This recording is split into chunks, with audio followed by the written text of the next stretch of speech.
Primel Gill, Java Chef Atkins. We used to hit the hills, now Millies get the clapping. And holla at Dread and Velly, nothing said on Sellies. Take bitches to the telly, they tip drill like Nelly. Yeah, alright, we back, Playa T, that's me, Hollywood in the hood, doing it really, really big. You see who I got here with me. Really no introduction necessary, but if you're still sleeping, I got Black Child right here. What's going on, God? Formerly of Murder Inc. What's What up? you know about that? One of the grittiest street artists from New York, man. Y'all hip? You heard? Y'all better get hip, huh? I got help. Yeah. They know it's murder for life, though. It's murder for life, though. You don't want it. I got help. Don't try nothing funny. All the way from Queens by way of Brooklyn, New York. That's right. What's good, man? I appreciate you, man. Likewise. Thanks for having me, man. Man, now we were talking in the back. You were saying everybody is still all cool. Oh, yeah. You know, that was affiliated with the Inc. before everything went down. You still got a working relationship, but you're doing your own thing. Yeah, definitely. Everybody, it's all love. It's like no animosity, no hate amongst nobody in the Inc. A lot of misconceptions out there. Right, people always think when they don't see people working together that, you know, it's a problem, but that's far from the situation with us. Right. Everybody just doing their own thing. We grown men now. Everybody doing independent thing. Right. Getting a brand together. You know? Right. Now, Murder Inc. built a big platform, huge. I mean, had a far reach. You know, what did you take from that and those experiences and to the forefront now? Oh, I learned a lot. It was a whole learning experience. It was like school all over again. For one, because I ain't never do it on that level that big before, besides with them. So from just experience, everything from the success to even, you know, the scrutiny we went through with the media and everything, just all that was a real learning process. So this turn right here, when I go around, everything gonna be intact with my business and everything gonna be focused. You know what I mean? Yeah. Keep a lot of that negative and false beliefs out. Right. Circle. You know what I mean? Right. Now you were around a lot of talented individuals, Ashanti, Ja Rule. You know, was it that? Yeah. Right. X. Yeah. Right. That era right there. Right. Yeah. You know, so was it ever a competition thing between all you guys? Always. Honestly, always. I know Irv always did it in a way like the hottest verse makes the record. There was a lot of that going on. So a lot of times you'll have 6 people spit a verse to a record, and then at the end of the day, it'll end up with 2 or 3 people. You know what I mean? That's a lot like how, you know, RZA said how they would do it. You know, they would compete to put verses on a song of that nature. So you felt like that really brought out the best of you? Oh, definitely, because everybody wanted to get on. Everybody wanted to be on the record, so everybody used to go hard. It was like that in a lot of camps, because I came up along when Rough Riders came up, too. So I know in Rough Riders camp, it was like that, too. Right. That famous battle with Cassidy and Freeway.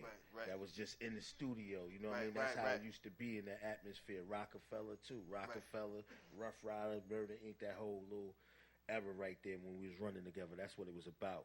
Competition. Even X and Hove and Ja, all of them was competing with each other. Still do. Now, New York is a big city, you know, and it's, the artists there, they have a lot of pull, a lot of weight.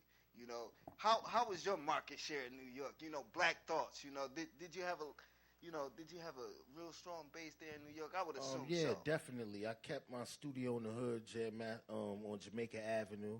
Right there on the 190th in Jamaica in my hood. So, you know, I'm strong in the hood. Definitely, they love me. And I never really left the hood. I used to take the whole hood with me to the club. 300 people sometimes. Just before I understood the business, like you asked me earlier, some of the things I learned, that was something I learned coming along, that I can't take 300 people with me to the club because the promoter got to eat. He got to let his people that's paying for them tickets to get that money to be able to pay the artists. Y'all hear that? You know what I mean? Y'all hear that? Yeah. So, you know, don't come down on Jay Burks and all those guys, you know, because it's tough, man. 5 people, maybe 10. That's a big entourage. Anything after that, man, niggas should support the artists they self anyway and want to pay and spend some money and break bread. You know what I mean? We spit fifths and really twist L's in Philly. Now I'm in Delaware getting hella gear. Black chalice everywhere, nigga, I ain't never scared. Keep your eyes open. Look, when you shoot, you could die in your coop. Nigga, we hide in the roof. Let the dogs loose. The 4-4 awful. Bit him on the neck and took his head right off him. Damn, another dead man. Get him a coffin. But they ain't discovered? Did somebody bring you to Irv? You got his attention, or were you seeking out those guys and it all happened, or what? How did Me and Ja from the same neighborhood in Irv, we all from Hollis, Queens. So with that, I knew them for a while. Originally, I was signed to Jam Master Jay and working with Jam Master Jay. Okay. But I didn't get a chance to put out my project with Jay because I had got incarcerated. Right. And then while I was incarcerated, Jay and Ja and DMX started blowing up. Gotti got the job at Def Jam, Right. and brought Rockefeller over, signed X, and then Ja had his solo deal, and then from there it was history. So when I came home, they was popping. I went straight to Def Jam with my draft bag from jail. Straight to the office. Straight on the grind, right Straight out the on box. the grind with the little sweatsuit they give you to come home. They give you some jeans to come in. When they leave you out of jail, they get everybody this little beige jacket, little blue jeans, and a sweatshirt. Because for some reason they told me my clothes didn't make it to the jail. They play mind games with brothers like that when you're coming home. You know, your family might support you from the outside, but they might be like, "Nah, we ain't get your package in the mail. It ain't making in time." Right. So then you know you got to wear the outfits that the government or the state give you to come home in. So and they give you this little straw bag. Niggas in New York know what I'm talking about. It's called a draft bag. And so that had to be a big blessing to get out of the Bing and come and get right back to work, man. You know, because some people, you get knocked back a lot of time. You know, when you coming home from something like that, it's tough to get back in the mix. Sometimes it take a year. Yeah, definitely. Or two. Definitely. You know, for you to get right back at it, that had to lift your spirits and encourage you and push you. Yeah, definitely. I see brothers still doing it. Even like my son, he in New York, you know, he got a buzz. He did like 7 years. He came home, he's building his buzz up. So it's possible if somebody's dedicated to what they doing and they come home, but they got to give it their 100%. You know what I mean? Now, you from an era of music where, you know, you couldn't front. Yeah. You know, you couldn't front. You had to be living what you're talking about. Uh-huh. Now you got fast forward, it's all commercialized. Yeah. You know, it's all corporate now. You know, what do you think the music industry can do to get back to its purity? What can artists do to take it back to how it was? Keep going independent and keep pushing it themselves. Because back when I came through, you needed that. It was so hard to get a video back then. You needed 20 racks at least. Right. Now you could get a video for $200-300 for free if your people's got a hot camera. You know what I mean? So really, right now it's kind of like sweet because people could do it independent. The money could go straight to their account with the PayPal and everything. Right. It's just about promoting yourself. Right. So and networking. So that's what it's about. So right now we're in the times of the independent artists. I believe where they so. can go hard for themselves, but they got to make up for what a label would do for them with the marketing and promotion. Exactly. They got to start. Definitely, always start within your own community and your own marketing and your own hood. Right. You know what I mean? Then from there, you got to branch out. You got to pay for the magazine ads. You might have to pay for some ads on some websites. Right. You know what I mean? But it's worth it in the end because you're gonna get benefit the rewards of the sales. Right. Instead of the big companies just eating off of you. Right. And draining you and owning your mass. Like I'm a good student of the game, and I looked at like the artists that came before me, and I keep it 200%. Like when NWA was out, I looked at and they broke up. I looked and said, "Yo, I want to be like Ice Cube." I don't think I accomplished or did anything that big on that level, but I like the way he took it from music to movies, and he made his. As far as that part about him, I don't know nothing about him on a hood level or street level, but on an entertainment level, I seen what he did. So I always say, yo, for situation, I want to be like him. I don't want to be another nigga that's not heard afterwards. So once the music started, I went into acting, you know what I mean? And that was able to help me because I was able to get like at least one movie a year. Right. And that kept me in the game, kept my face out there a little bit. So if people wasn't hearing music, at least they saw me. Right. Then even with the Hollywood production movies, I also did hood movies. Right. Some movies that's tearing up the bootleg circuit right now. You know what I mean? Right. So I think that helped me a lot. So now it makes it a little bit easier when I'm about to come back with this music. Right. Because they still somewhat familiar with me. Right. You know what I mean? Now, when in doing your movies and being on the screen and things of that nature, now would you like pick your roles accordingly, you know, that can help your brand out? Or was it, you know, you were taking what you can get, or How did that go?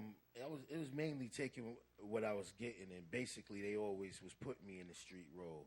You know what I mean? Feeding off the energy that they were getting from you from the start. Exactly, from the music. And, right. you know, it comes naturally with right. a role like that when you from the streets and you've been through that and you can experience, so you know what it is. Right, so you were really comfortable at it and everything like that. Yeah, so far I ain't get a real chance. Matter of fact, I did get to play a police officer with the Kojak series. They was filming Kojak, a remake, a while back, and I did 4 episodes of that, and I played the police. Hey, how was your dudes though when you do that? Hey man, come like I ain't child, going man, for you front, repping man, for the hood, man. Nigga, when I put on the uniform, now, you know what I'm when I looked in the mirror and I put on the uniform, I was about to leave. Word to God, like this what my life come to right now for this check right here. I was about to bounce. I was with mom. Yeah, I called my mom's like, yo, listen, I don't know if I could do this one right here. She was like, how much they paying you? He was like, boy, you better get back out there. It's acting.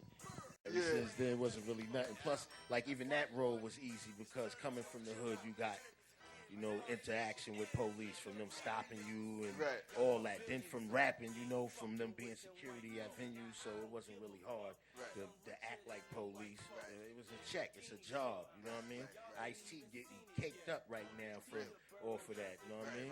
He eating. He ain't put out a record in a while. Them checks is looking real good. We scheme and get that green. Divvy it up, break bread with the team. Niggas get hit up, try to lean, no intervene. I steam ya, cause nigga, if you mean, we mean us. So play with that paper, stack that ratchet blow. We can give it to them, niggas is asking for that drama, llama, Nina, lean ya. Cause nigga, if you mean, we mean us. This is for the hood, for the hood. Niggas that good if they would in the hood. This is for my niggas that slang and bang a day in the hood if it's good. This is for the hood, for the hood. Niggas that good if they would in the hood. This is for my niggas that slang and bang a day in the hood if it's good. Now, Black Child, you reached success in your career that others are seeking to emulate, you know, and want to patternise themselves after. So you got a wealth of knowledge, man. You know, you've been through a lot of experiences in life and things of that nature, man.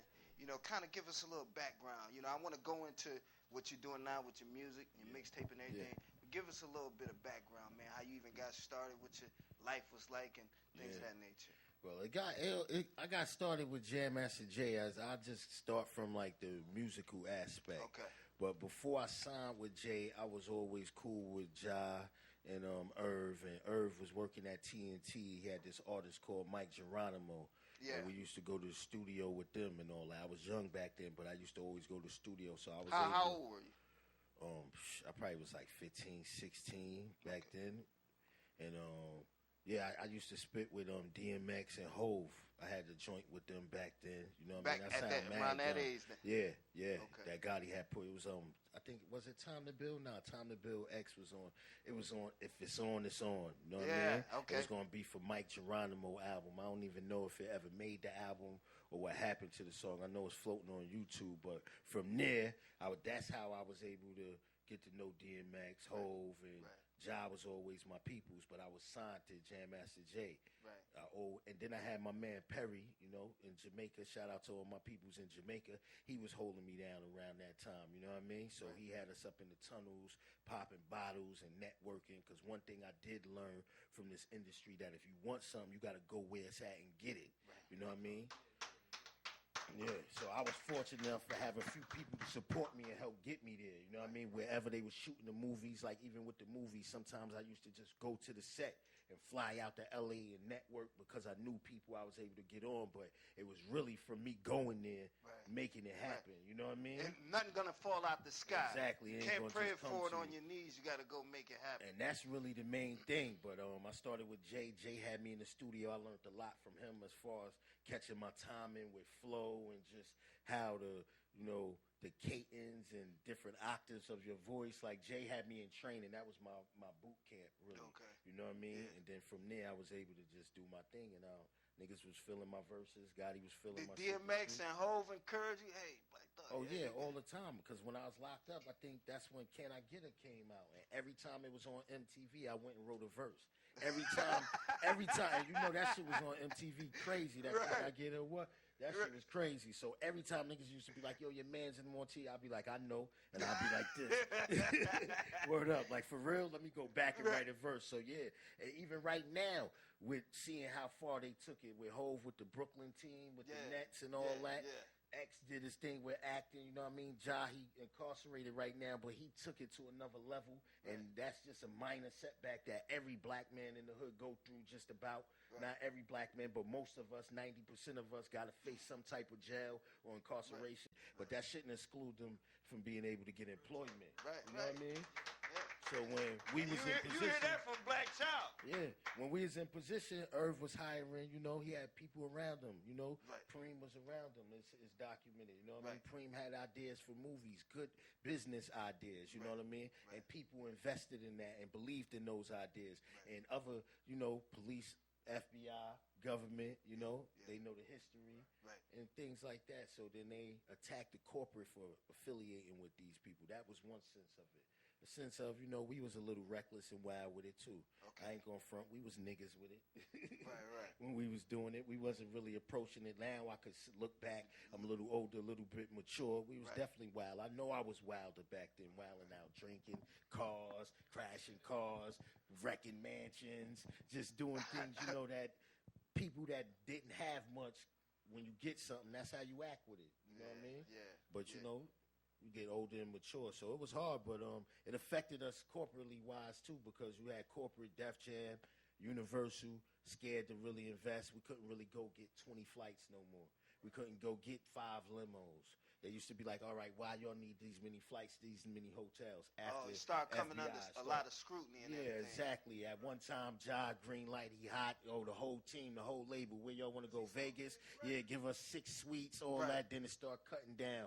Let's travel. That took away from the music, took away from the budget of marketing for the radio and things like that. And that affected us a lot. At the same time, we was going through that drama with 50, and with Ja, Murder Inc. and G Unit.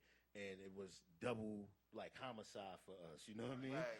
Just because you had the feds on us and that was affecting us on a corporate level, then you had him putting out his music on the street level and the streets perceiving that. Exactly. So we ain't really have that corporate support. It was all us on the streets after that, you know what I mean? So you lose when you lose that corporate backing in that machine, it's serious. You know what I mean? To make it through all of that.